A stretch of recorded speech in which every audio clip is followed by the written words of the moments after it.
Folks, thanks for coming on with us today. My name is John Dubas with Premier Marketing, and we'll be spending the next 50 to 60 minutes or so discussing a roadmap on selling Medicare supplements.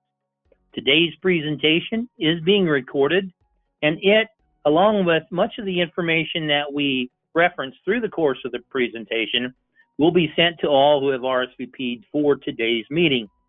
That follow-up will also include the recording to this link, the recording link to this presentation, and should be sent to you within a day or so, depending upon how long it takes for the presentation recording to upload.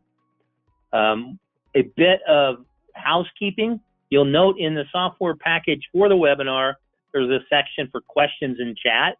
I ask that you use the questions section for your input and any questions you may have.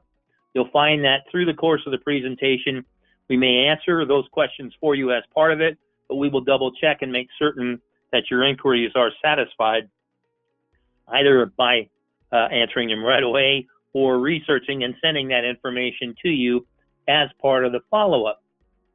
We will begin today's presentation with a bit of level set about our organization. For those of you who aren't as familiar with Premier Marketing, we are a national marketing organization founded in 1968 that's part of the Integrity Marketing Platform with offices across the country. We act as an insurance wholesaler working through independent agents such as yourself, offering contracts at the highest possible commission levels with recruiting contracts available to those who qualify.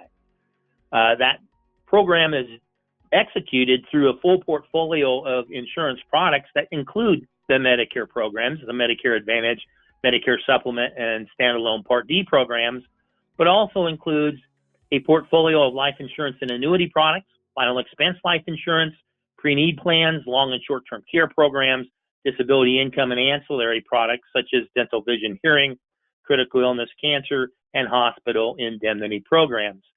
When you look at the Medicare Advantage portfolio, it includes all the national carriers, including some additional regional carriers that might make a difference for you in your market. And that same philosophy carries over into the standalone prescription drug plans, where those PDP programs from the national carriers are available to you through our organization for your use. The Medicare Supplements, the topic for today, you see that we have a robust portfolio of those programs and specific marketing programs designed to help you succeed in this space, which is part of what we examine through today's presentation. When you look at the ancillary products in each of those categories, you have the national carriers there for you, the big boys in each of those categories. And you'll note that we've added an accident policy with Aflac and a program called MD Live that will be previewed in its entirety in an upcoming webinar here in the month of March. When you look at the Medicare market overall and you come on a program like today, people speak to you, like me, telling you about the silver tsunami, the aging of the baby boomers, 1 every 10 seconds, over 10,000 people a day. Well, if you look at the Medicare market based just on age, it's not a true number because there's a number of folks who are eligible for those benefits and don't take advantage of them when they're immediately eligible for one reason or another. And you'll find, too, that a good portion of the Medicare population is actually under the age of 65. So about a sixth to seventh of the Medicare population is under the age of 65. It's a special consideration when we speak to that regarding Medicare supplements because, well, they may be limited in their access to whatever type of supplement that they have available to them. But that is part of an overall demographic that we must address because these folks on Medicare have some challenges with their health. 2/3 of them have 3+ chronic conditions, and they have some challenges with their budget as well. So the average income of these folks nudging up to $26,120, I think, over the last number that I've seen on it. But the challenges with that budget and with their resources, that creates an opportunity for us to discuss multiple programs for them. But we also need to make certain that we are working with an individual who can afford the product that we are promoting, and that makes certain that we do a fair assessment of the Medicare possibilities for them and see what might be the best fit, because they have choices. When a person comes on Medicare, they could actually decline the Part B, the elective part, if they wanted to. Most don't. And some folks will just pick up a standalone Part D to help them with their prescription costs. However, we're finding that it's a pretty even split on folks who decide on sticking with traditional Medicare and picking up a standardized, modernized Medicare supplement like we'll discuss today. And then there's a portion of the population that opts into Medicare Part C, the Medicare Advantage programs, the all-in-one bundle that some people find a very viable alternative. This demonstrates from the information from depth research that tells us the split of the people who are coming into the plans upon their initial Medicare enrollment. Note that it's phrased that way because it talks about the age-ins and then, of course, the population that they refer to as late to Medicare seniors. So what we're seeing is Medicare Supplements is the primary enrollment choice as people come into Medicare by a couple of points over Medicare Advantage. We're seeing those numbers grow on both sides, but we also have a population that shows as Medicare only, original Medicare only. What's that mean? Well, it doesn't mean they don't have any additional coverage in some circumstances. They may be dual beneficiaries, folks who have both Medicare and Medicaid. They may be accessing benefits through the VA and feel additional coverage is not necessary. Or maybe group retirees in here as well. But there is a portion that has only Part A and B and possibly D, the drug programs, as they come into original Medicare.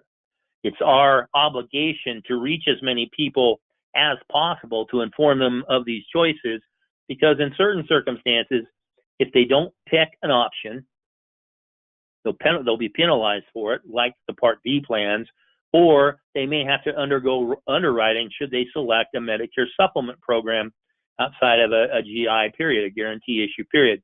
So we want to make certain that we're addressing the population, not just the age-ins, but the people who are coming in late to Medicare, and then, of course, working with the folks who have made a choice to see if it's still the proper choice, the best choice for them based on some of their demographics, because it varies widely, and we need to make certain that we are getting them the information they need in order to select a program that may be best for them. Part of that is dealing with the language of Medicare. So part of the follow-up that you'll see with today's presentation is a link to a guide for the commonly used acronyms. It's a great tool for us to make certain that we are translating the language of Medicare for our prospects and clients. It's really easy to fall into the acronyms of, oh, you're an OEP, or hey, you have an SEP, or MOUSC, whatever the case may be.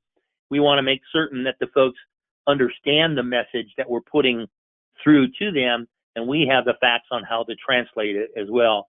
This is, of course, a tool that you can actually share with your prospects and clients as well, because it comes from Medicare and is a viable source of information that is compliant for you.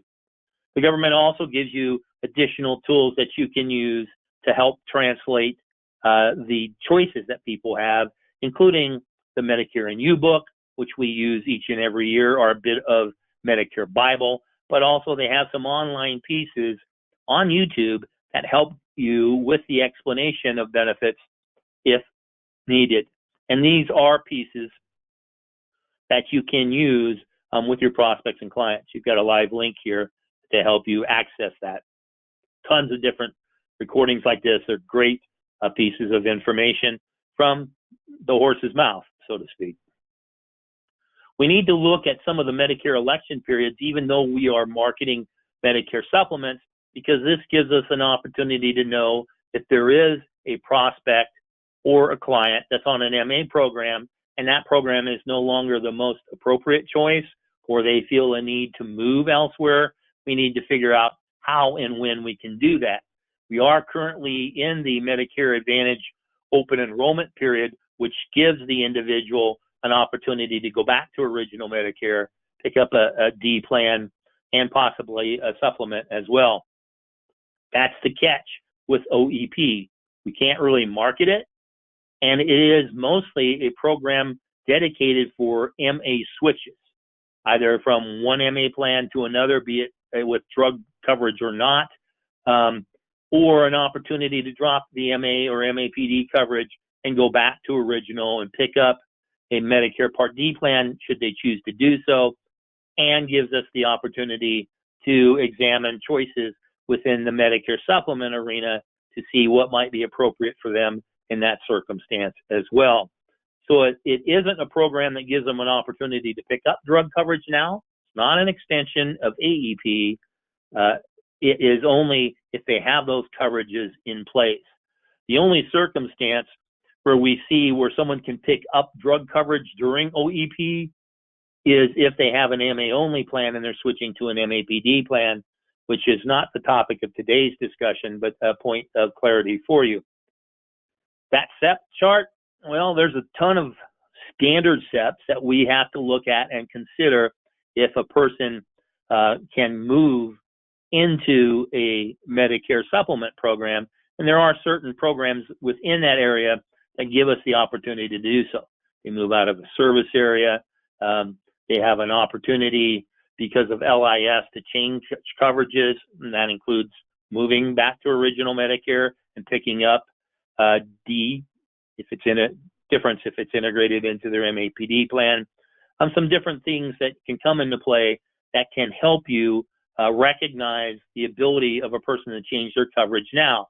One of those includes a SEP for different weather circumstances that we encountered during 2020. Pardon me? That's what happens when your hands go a little crazy. Drop the phone here. But it also gives you the opportunity to look into the different areas. This will come as part of the follow-up to you as well.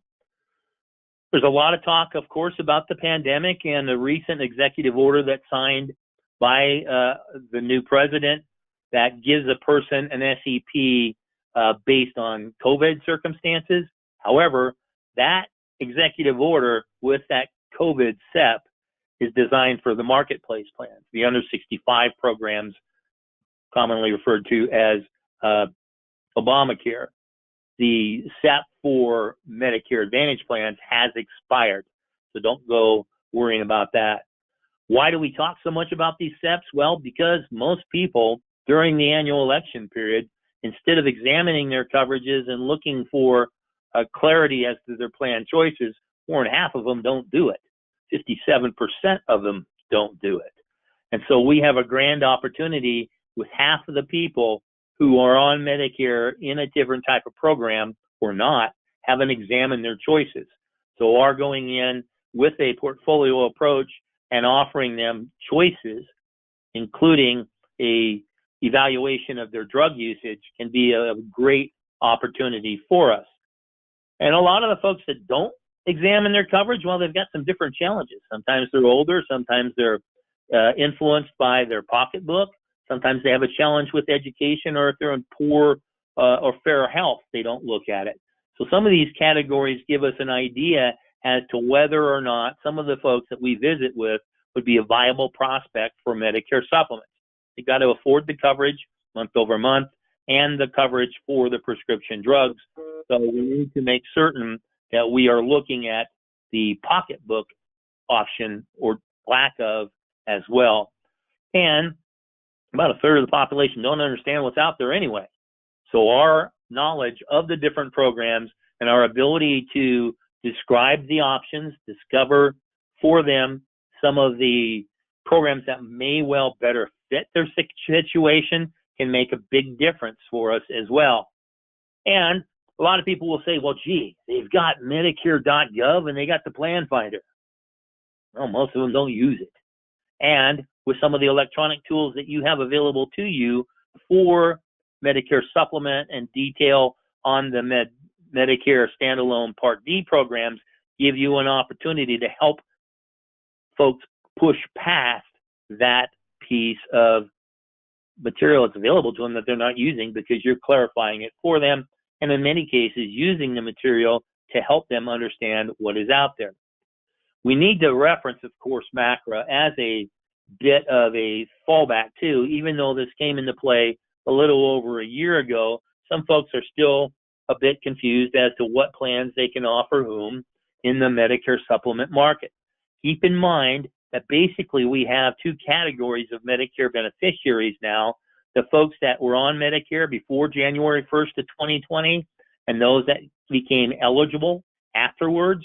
This gives us, well, a bit of a choice that we need to do when we talk to them, because the Medicare plans F, C, and the high deductible plan F aren't available to the new to Medicare folks after 1/1/20. So we need to make certain that we are also describing a program that a person can actually access. So the folks that are active in the turning 65 market need to be aware that C and F plans are not available to those newly eligible. This chart helps with that. And this will actually, as it's part of the presentation, be available to you, because it speaks to the fact of the two programs that are only available to those who have C and F and were eligible for it before 1/1/20. Keep in mind, that doesn't mean that you can't move a person who has a Plan F to a different Plan F, because that option is still available to them. And it's curious to see how some of the claims history and the marketing emphasis by some of the different Medicare supplement programs chase that business as well. And they would, because in most cases it's underwritten and a more profitable line of business. But this can be helpful for us in both understanding what we can offer and the difference between the plans that are available to the folks that we're visiting with. A little bit of background on some of the Medicare supplement programs. We'll go through this quickly because it'll be kind of a refresher for many of you, but also some rudimentary information that we need for folks who haven't been offering Medicare supplement plans. And this is to start with how we come up with, or how the carriers come up with, the Medigap pricing. And these programs can be priced or rated in three different ways. They can be community rating, have a community rating, which is no age rated. This is not a very common way of offering the programs now. You still see it with some of them in certain markets. You see more of folks that are issue age rated, where they are maintaining a rate based on the age they had as they came in to the program that they select. And then, of course, the folks that are attained age rated, and those are the folks that see increases based on their age moving forward. It's also important to note the differences between open enrollment and guarantee issue for Medicare supplements. And CMS has defined that difference for us, where the open enrollment's a one-time only 6-month period, where the law allows the individual to buy a Medigap policy with whatever programs available in the domiciled state, wherever they live. It starts in the first month when they're covered under Part B and 65 or older, and during this period, they can't be denied a Medigap policy or charged more due to past or present health circumstances. And some states have additional open enrollment rights under state law, sometimes birthday rules in certain states, other anniversary choices where there's not underwriting involved as well. Those are more exceptions to the rule, but it's important for us to note as well, during open enrollment, the commissions on Medicare supplements can vary as well. Different companies offer them as an aberration of some of their current commission strategies. And of course, GI periods, the guarantee issue rights, those are circumstances that an individual, if they lose certain other health coverages, or where the insurance companies are required by law to offer a Medigap policy, these are periods too where an insurance company can't deny the applicant a Medigap policy or place conditions on it, such as prior conditions where they exclude a condition for a period of time for pre-existing conditions, or can't rate up, can't charge more for that Medigap policy. So these are important things to know, especially during different times of the year in different states or nationally on the open enrollment program. So it's important to note as well that there are underwriting circumstances that come into play in most areas if a person doesn't have an open enrollment or guarantee issue period. It's also important to note that there may be Medicare Select programs available in certain markets, and if a person picked one of these, they have the right within 12 months to change and go back to a standard Medigap policy. What's a Medigap Select policy? In most circumstances, these are programs that are built much like a standard Medicare Supplement, a standard Medigap policy, but in order for a person to get full benefit for their hospitalization, it's a quasi-network of those hospitals that are involved with that for planned procedures. There are a number of reasons why a person would switch Medigap policies. Sometimes the individual may feel they are paying for benefits they don't need, or they need benefits, more benefits than what they had before, and they have a policy in place where they're happy with the benefit structure, but they want to change the insurance carrier. And of course, even if the Medigap policy has the right benefits, they may be looking for a different type of policy that would cost them less than what they are currently being charged with their current coverage. And you'll see the tools that we have in play that can help you in those circumstances. A person can switch during different time periods, obviously, with Medigap policies. It's important to note that it's a solid recommendation that if a person is changing, they need to have their new policy in place before they cancel their old coverage. And the new policy comes with a 30-day free look where they can decide, on second thought, I got a little buyer's remorse here. I want to go back to my old Med Sup company. I'll go back and pay the premiums for each just to make certain that I am comfortable with what I've got and then drop it later. So it gives us some of the talking points we need to make certain that our folks know, our applicants know, that there are certain guidelines they should follow when it comes to changing their policies. There are different health programs out there that are not Medigap supplements, not standard Medicare supplement programs. And these include, these include the Medicare Advantage programs, the Medicare prescription drug plans, Medicaid itself, the different employer or union plans, including the federal insurance program, the FEHBP. TRICARE is not a Medicare supplement. The veterans benefits are not. Long-term care policies are not. And then some of the Indian health, tribal or urban Indian health plans are not Medigap policies as well. And referring to any of these as a Medigap policy or a Medicare supplement program is out of compliance. Some of the things that we see by the number of folks that are in Medigap policies, how they are laid out by sex and location and age, what we see is the gender distribution. There's 56% of the women that are Medigap policy members or holders, or 44% are men. Why is that? My personal opinion is, well, gee, women live longer. So the longer that people can hang into the programs as well. And we then see the split of the different programs based on all of Medicare, the folks that are in Medigap, and then the different settings, the urban or rural settings, and how that rolls. And we see the strongest penetration in that area is between 65 and 70. Once people, my opinion, reach the age of 75, some of them have depleted their resources and they're looking for something less expensive. And then, of course, the folks that are under 65, because of the limited options they have in most areas for a Medicare supplement, it's not really a viable choice for them. You also look at how these people pick a coverage based on what's in their pocketbook.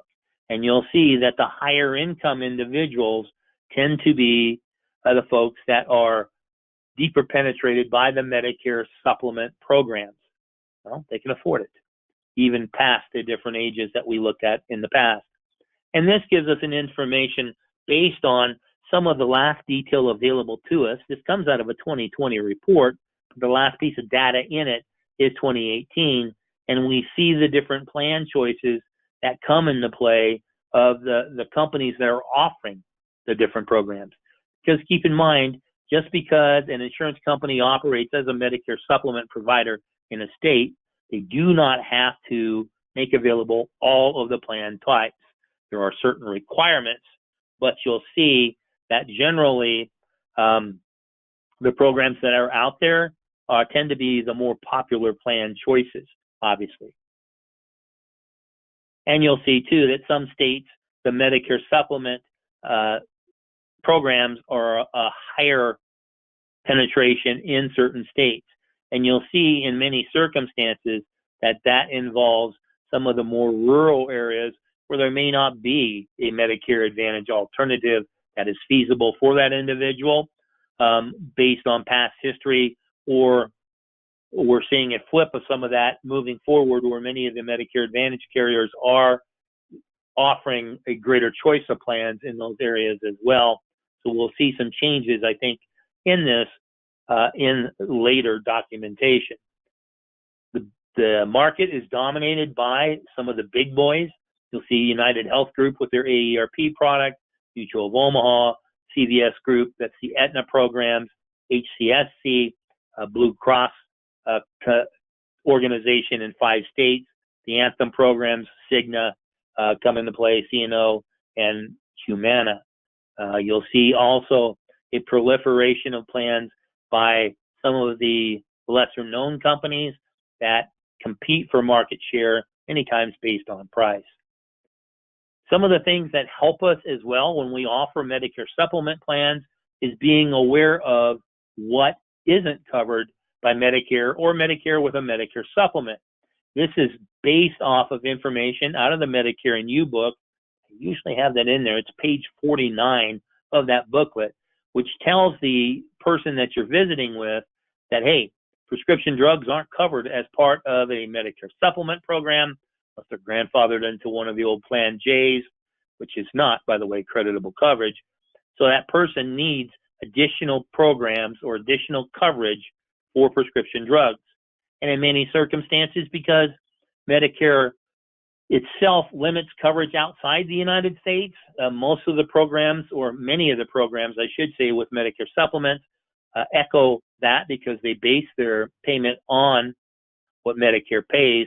Some of them may have limited coverage for medical expenses outside the United States, but we need to make certain we know exactly what those are and what we're talking about when we're discussing the programs, be it with a person who travels or not. Long and short-term care programs are not covered by MedSups either, and neither are many of the ancillary benefits.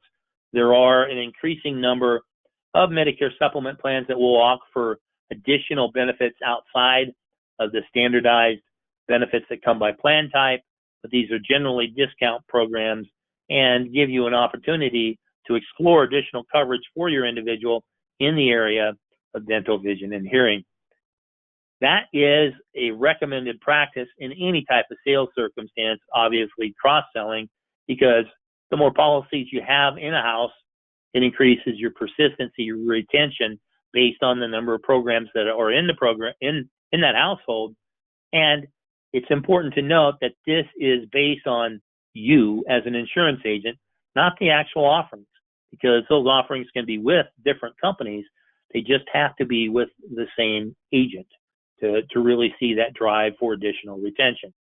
So as we look at the things we can do based on that history and how we can sell Medicare supplements, it's important to note once again up front the macro legislation and what policies are available for our prospects and clients, but also be aware of the fact that because of, well, and the growing circumstances in spite of, many of the folks we're talking with are becoming much more increasingly digital savvy.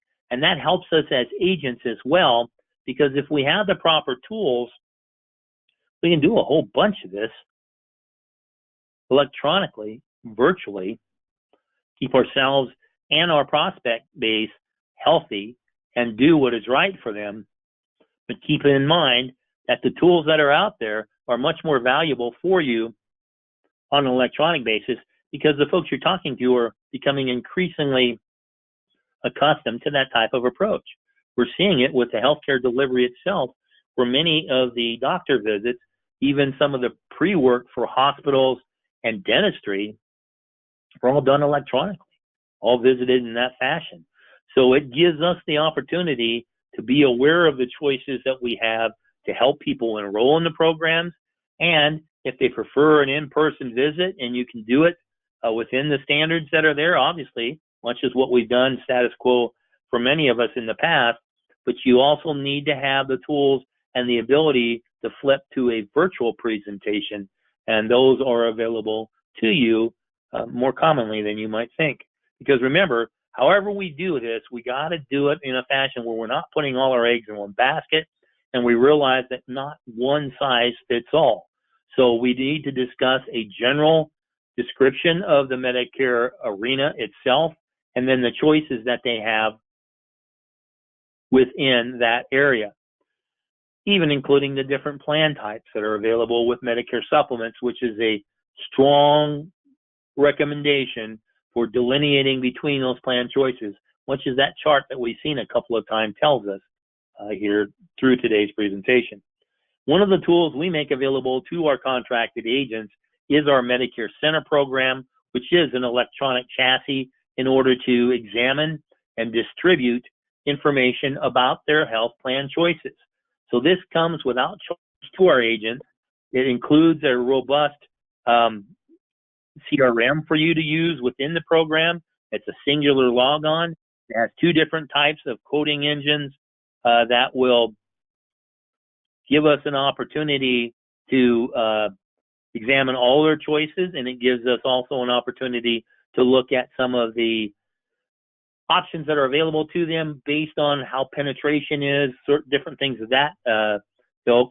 But it also gives us a quoting tool for our Medicare Supplements, which gives you an opportunity to go in and examine different plan choices for them in the Medicare arena. It can give you detail on penetration on Medicare Advantage and PDP programs, so you know what you're either up against or an offering in that area. It gives you also an opportunity to go in and quote people on different Medicare supplement plans available to them through you. That is a strong consideration because it not only gives you an idea as to, gee, these are the competitive programs in my market, I need to adjust some of my contracting portfolio or add to it. It also gives us then a means of offering a complimentary Medicare supplement review to our prospects and clients. And we can do it live. We can do it basically remotely as well. We can do it also on a circumstance where we download that data and send it to them. So it gives us a great opportunity to go in and see what the different plan choices are. It's a very simple program to offer. It is based on some really basic information about our prospects that we can go in and see the rate available to them in their area at their age, whether or not they use tobacco, and whether they're male or female. We need to make certain that we are looking at the effective date that is pertinent to that individual, because there may be rate increases on some of the different programs that we're unaware of as we quote. And if we're doing it before some of those take place and that change in rate is effective before the person is effective in the MedSup program, it could cause us some challenges as to the validity of the rate that we are offering. It also gives us an opportunity to e-enroll right through that tool with many of these programs. Some of them are directed to the enrollment tool of the carrier, but it gives you then that information and that pathway to follow. Some through an electronic process right through this piece of information. It also gives you an opportunity to store your compliance documents. And I know in the Medicare supplement world, a scope of appointment is not required in order to discuss that product. The challenge that you have is, well, many times when you talk about Medicare supplements, you're going to talk about other programs. It's nice to have that legality out of the way. You can still do both an explanation of them by having that document ahead of time. It also gives you kind of a track to cross-sell because it does list DVH and other programs, dental vision, hearing, and other programs. This allows you to collect that electronically and store it for that 10-year period. Gee, John, you talked a lot there. Why do I care? I'm just doing med subs. A whole bunch of them are going to ask you questions about PDP And sometimes you want to make certain you service that area and close the door for a different agent that may be looking into or using PDP as an entree into your client's household. It's there for you to use. It's there for you to have it stored compliantly for that 10-year period and make certain that we take care of you in that fashion, but also set up additional sales talk. So if we go into a live demo of that particular program, bear with me a moment. Let's actually use, pardon me. Here we go.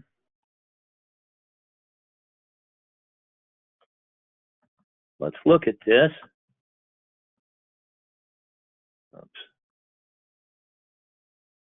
See, John.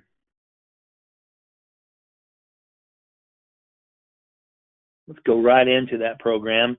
I've already got my information in there. This program is, of course, part of the MedicareCENTER programs available to you without cost as a contracted agent with us.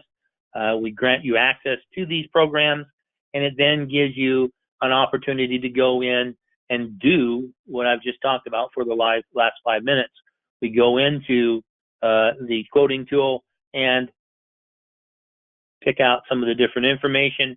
It gives us different disclaimer information so we can remain up to date, kind of a reminder of these. This is talking, of course, about MACRA.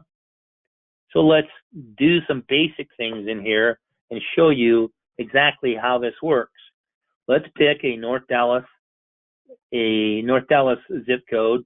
Let's look at a person who is not turning 65, but a couple of years into it where they may have seen a rate increase and are looking for additional coverage.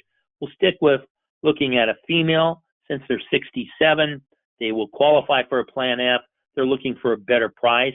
At this point in time, we haven't discussed any of the other plan options that are available to them, such as a G or possibly an N plan or one of the other programs that are available. This lady is single, but we do have a household discount available, which can really be a decision maker for couples in a household, because some of those can be substantial, from 7 to 14, 15%, depending upon the carrier. So we'll do a literally quick thing. What have I done here? I've looked at a quote. I'm getting a quote without having an effective date. So exactly what I told you not to do. So let's go in. Oops. Pardon me. This is telling us of some of the additional EAPs that are available. We're going to make certain that we put it at, okay, they're looking at the first of the month. And let's redo this.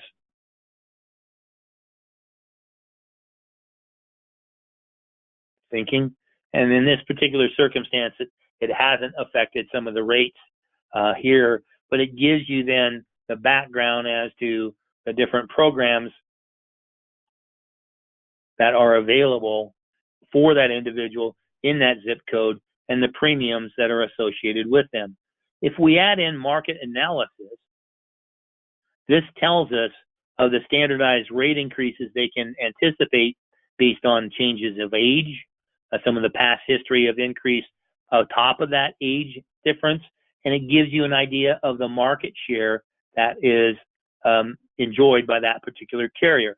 And that is a great way for you to use as a discussion point these different market data pieces, because the folks that have, or the carriers out there that have a big book of business can absorb different rates differently, so you can see different changes in that come into play. You can also help the people recognize there will be different rate increases based on the age differences or as they age. And you'll see, too, how some of these companies stack up against each other when it comes to not only rate, but market share and what we can see as increased history. It's interesting to note that this gives us then the data we need to discuss different choices that they have and the programs that we need as part of our portfolio as well. It's also interesting to see that we can pull in different health underwriting filters as well, and that can really make a difference for us when we're dealing with a person who needs to be underwritten and has different health circumstances. Some companies will look at different health challenges or health conditions differently as to whether or not they accept them or not, or at what rate they will accept that individual. So it's a great tool for us to go in there and say, hey, you're looking for a program with Mutual of Omaha because you loved Wild Kingdom and Lyle Perkins and the whole commercial of, hey, it's a Timex, it takes a licking and keeps on ticking. I'm showing you how old I am, I guess. But it gives us then the information we need for the different programs. And there are certain carriers that people will ask for based on their comfort level with having coverage with that carrier in the past.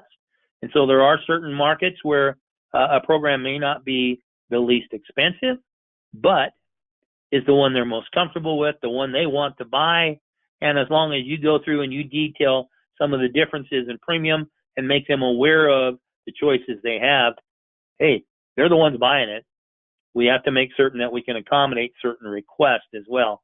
So it's interesting to see these different programs and how they stack up, but it gives us then that detail that we can use to examine the choices. You can download this document into a PDF. It's a nice, clean-looking document that you can share with your prospect or client. If you download it in an Excel format, it'll lay out all the carriers in this analysis and all of the plan choices that they have. So it gives you a great resource to use as talking points should you be in an area where the internet is not as healthy as it needs to be and you can't do some things live. As a reference point in that discussion, it gives you also a piece to discuss the different plan choices they have within the Medicare Supplement arena. Why an F versus a G versus an N or whatever, and it gives you that detail. You can do that same thing with the tool as well by going into and changing the plan type here. So if you wanted to look at, instead of the F plan, whoops, hit the button one too many times, and the ever popular in this circumstance now, the G program, it gives you an ability to re-rate. So we see Manhattan Life here as the least expensive program in this offering as an F, and it still remains the least expensive in the G. It drops their premium at $23 per month, which over some of these reminders, it gives you then the savings of that person being liable for their Part B deductible. That's basically the difference between an F and a G oversimplified, and that under $200 deductible, I think it's $196 this year, they can more than afford that coverage. There are individuals that say, hey, I've got an F, I don't want to have to worry about anything, including the deductibles. We have to be cognizant of that choice, but it does help to make people aware of that potential savings as well. Some of the things that you get from us additionally, in addition to the tool that we demonstrated as well, is a way to contract with multiple carriers quickly. This software program, Insurance Bay, gives you the ability to set up an agent profile, maintain it, answer questions that you commonly see in contracts, put in your E&O, your licensure information, and you're able then to contract with multiple carriers by just clicking them off one at a time. Gee, I saw where I need that Manhattan Life product. You can do that, and it'll autofill the contract for you. There are certain carriers that don't abide by this. Come to think of it, I think Manhattan Life is one of them, where we have to use a different electronic process to contract.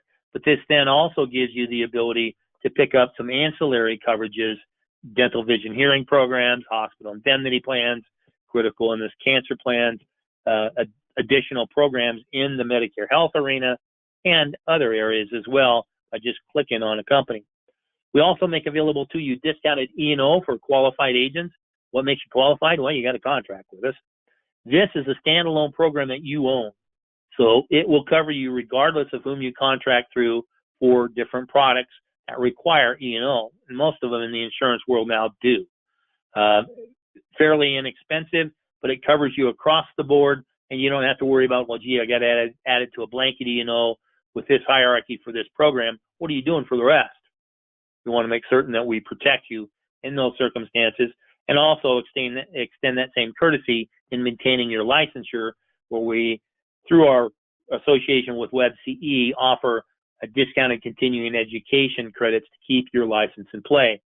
We also give you an opportunity to add to your own benefit package by the use of a modified guarantee issue DI program, disability income program, for yourself, where you share in the commission of that product and add to your own benefit package and protect your ability to earn. Much as where today's presentation is being recorded, we have past presentations in our library of educational opportunities that include not just conceptual presentations such as today, talking about Med Subs or Medicare Advantage, PDP programs, wherever it happens to be in the type of program like that, DVH, whatever. But there are also different marketing programs in there that give you hints and tips on how to get in front of folks in order to offer the programs that you contract with and that you're looking to make available to your prospect population. I cannot emphasize enough the value of that electronic tool, the MedicareCENTER program that's available to you without cost, because it can be your entree into a house by offering the Medicare Supplement reviews. It gives you the ability to protect yourself on a compliance basis, store the information you need, and act as a CRM for you as well, all through a singular login. Great program for you to use. It includes, of course, that electronic tool that we just discussed and briefly demonstrated, and we also make available to you an area where all of the carrier incentive programs are in a singular place. I've actually run across some folks we contract with that emphasize the fact we need to make you aware of where this is, because sometimes those trips and incentives can be a difference maker to you as to what carrier you want to emphasize when the benefits are all structured and the premiums are really similar. You can see some really cool incentives where many of the Medicare Supplement programs are offering what they're calling a marketing allowance, a per application bonus of sorts based on applications taken during a month or quarter or a year. And those can make a big difference for you, and they can also help you qualify if the carrier offers a trip as well. Both of these incentives also help you qualify for the Premier Incentive programs, which this past year was supposed to be a cruise. We know what happened with cruises in 2020, but it turned into a cash opportunity for those who qualified. $4,000 for a lot of the folks. This gives you an idea on how you qualify for our incentive programs based on the writings that you do with our organization, with our contracted carriers. You'll see that Medicare Advantage and PDP programs are not included in that because the compensation for those programs, max compensation, is scheduled by the government, and including incentive trips, well, that won't work with those regulations. Some of the things that we can do to help get you in front of people, well, if you're a friend of Ma Bell and you like to cold call, we can get your contact list butted up against Do Not Call at a very reasonable rate. Reasonable rate in some circumstances can be no charge to help you smile and dial for a certain population. Many folks automatically default to a 65-year-old to do that. T65 is a great market. It's just very highly competitive. So many people will use that contact list for a person that's 67 that have seen some of the price increases and maybe price shopping. That gives you the opportunity to reach out to an individual who's looking for help and not bombarded like many of the T65s are, but also gives you an opportunity then to use that tool, offer that complimentary Medicare Supplement review, quote, apples to apples or apples to oranges with changing different plan types. We do also offer information on how to maximize the value of community-based marketing programs. This will include retail marketing, such programs that are offered by certain carriers or through the Walmart program. Medicare Supplements are a viable option in those circumstances, but also reaching out to different centers of influence in the community. When I speak of faith-based opportunities, this is an opportunity to access congregations through faith-based organizations. We actually have a webinar on that tomorrow. But it gives you then an opportunity to discuss Medicare supplement programs, explain the differences between the plan types. We actually have approved presentations for that, and you can do that live or virtually. Many of these organizations have been offering services virtually and are reaching out to their population.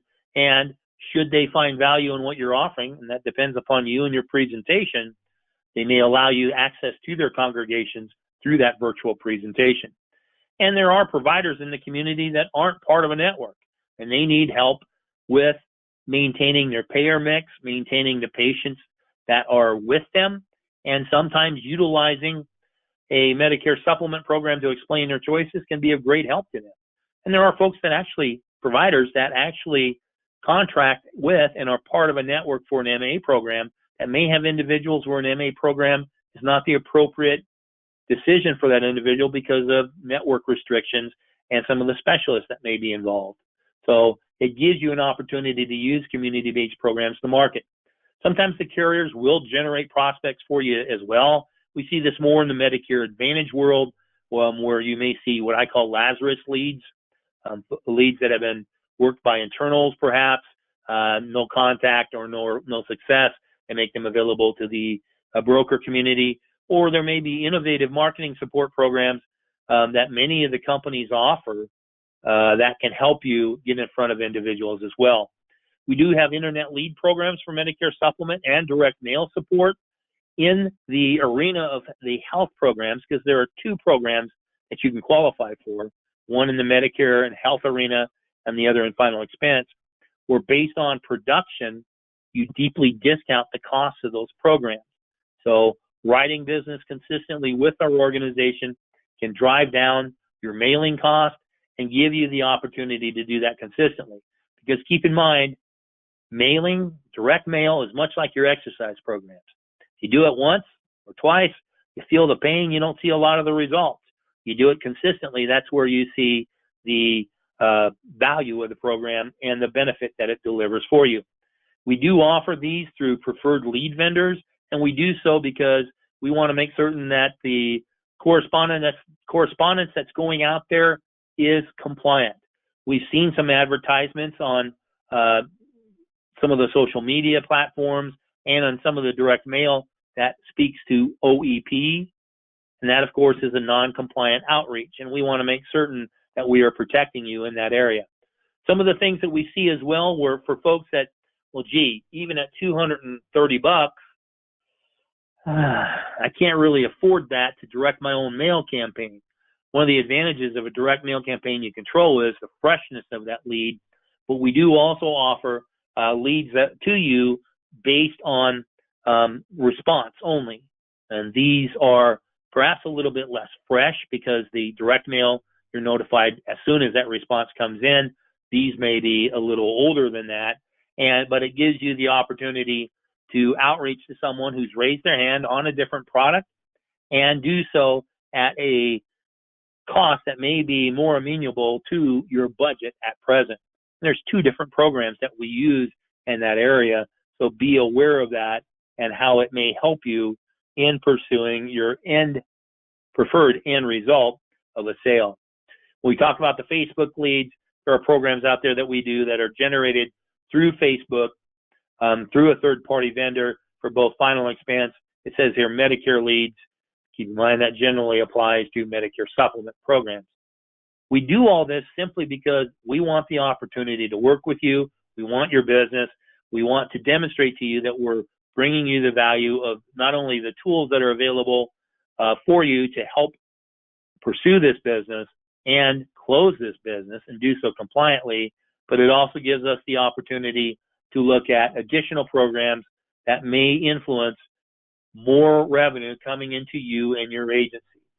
So all that said and done, if you are interested in detail specific to your market, it's a decision you make to become involved with this. If you've got a contract with us in the Medicare Supplement or Medicare Advantage world, you get access to all those systems. You make it part of your overall marketing strategy. you work with your premier marketer to become accustomed to those systems, or if you're the individual that likes to do it themselves, obviously it's there for you, but having that data then and incorporating it into the marketing plan that you have in play can be very successful for you. So all that said and done, I want to check the questions that we may have here. Bear with me.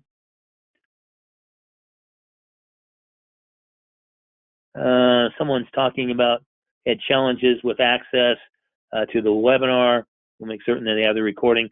CRM is the customer database, so it's the program that you have in play for your prospects and clients that gives detail on those individuals so you can go back and work them properly.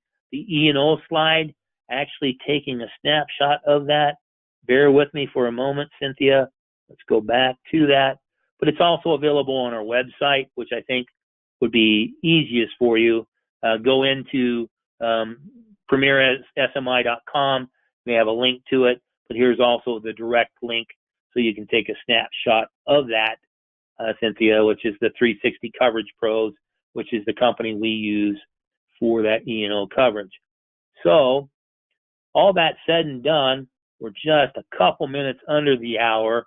I want to thank you for the investment of time with us here today. We realize that your time is your most precious commodity. We appreciate you spending and investing that with us here today. We also want to thank the folks that are currently contracted with us and working with us for that relationship and your business. It is highly appreciated. We ask that you watch for the follow-up to today's presentation, where you'll see much of the data sources that we reference through the course of the presentation and information on these programs.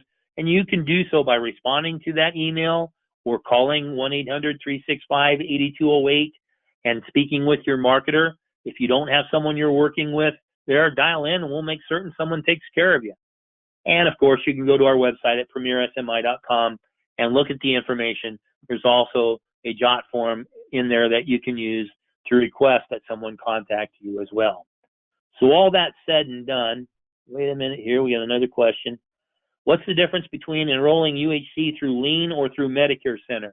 There's a couple of different things. If you're doing the assessments, the health assessments for any of the carriers, including United Healthcare, in order to be paid that fee or compensation for handling that assessment, you got to use the carrier's enrollment platform. So Lean or Ascend or whatever it may happen to be.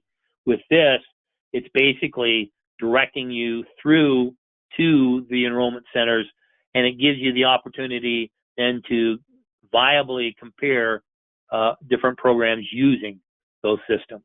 So a side-by-side comparison. That's a compliant piece and advantage to using those programs. Let's see. I think we've got all the questions covered here then. So I want to thank you once again for the time that you spent with us. We look forward to visiting with you in the near future. And until we're able to do so, I wish you good selling. Thanks so much. Stay warm, and we'll talk to you soon.